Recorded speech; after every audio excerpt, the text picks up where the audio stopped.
investigator Theodore Kavoris is a master of disguises. A former police officer, Kavoris now runs Panoramic Consulting in Hong Kong. His PI firm specializes in counterfeit cases.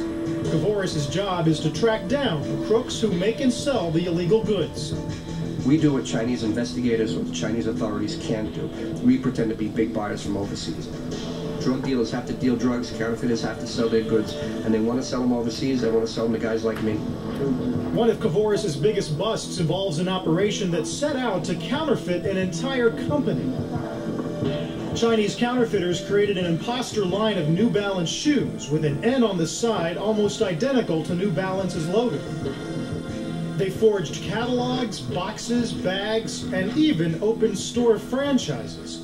They stopped short of naming their brand New Balance, but not by much. Their shoe was cleverly called New Barlin.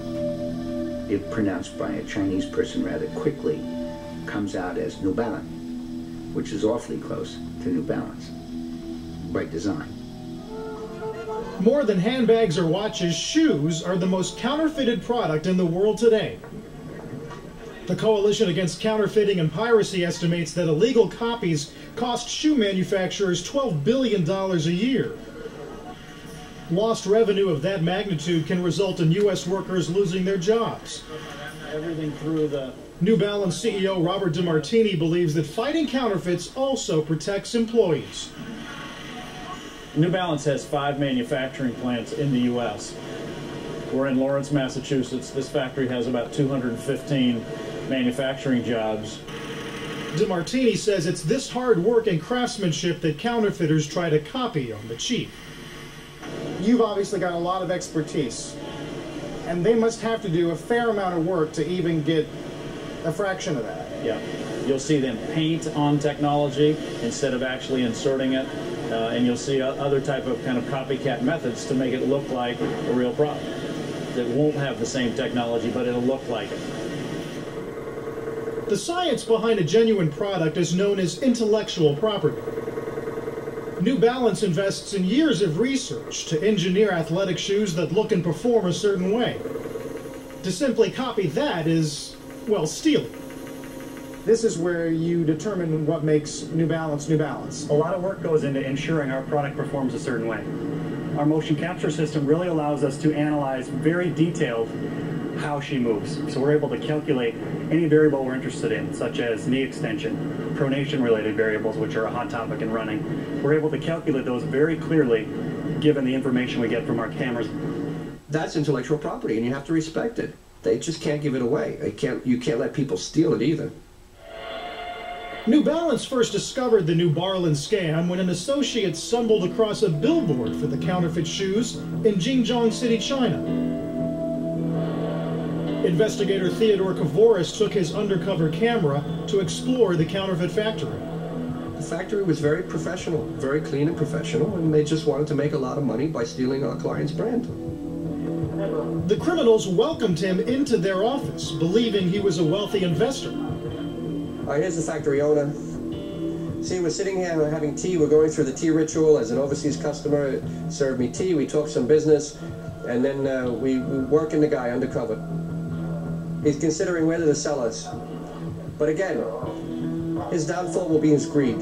Any counterfeiter making goods is greedy, and we exploit that greed, and we use it to take them down. New Balance used Kavoris' undercover footage to take the counterfeiters to Chinese court. They were shocked when the court's decision sided with the counterfeiters.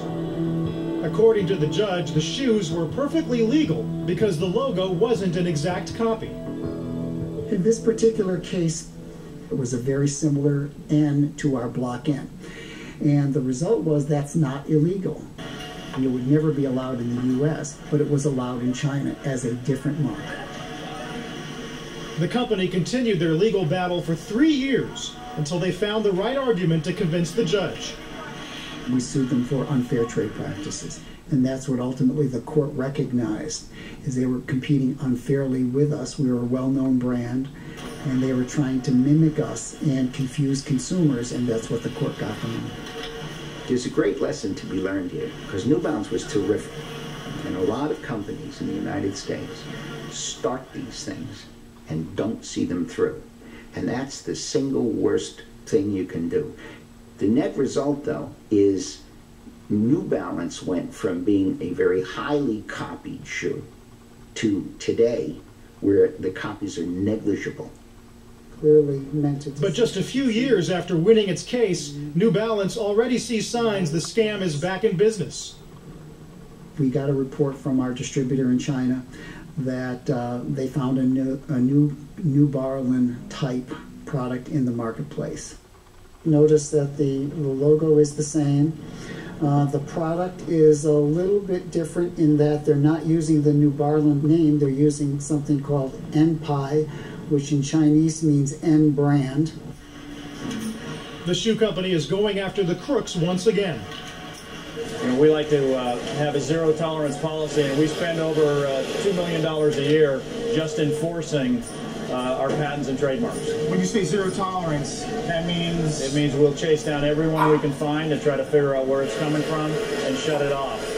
You're not afraid to lose? We're not afraid to lose. What we're afraid to do is not go after and protect those trademarks.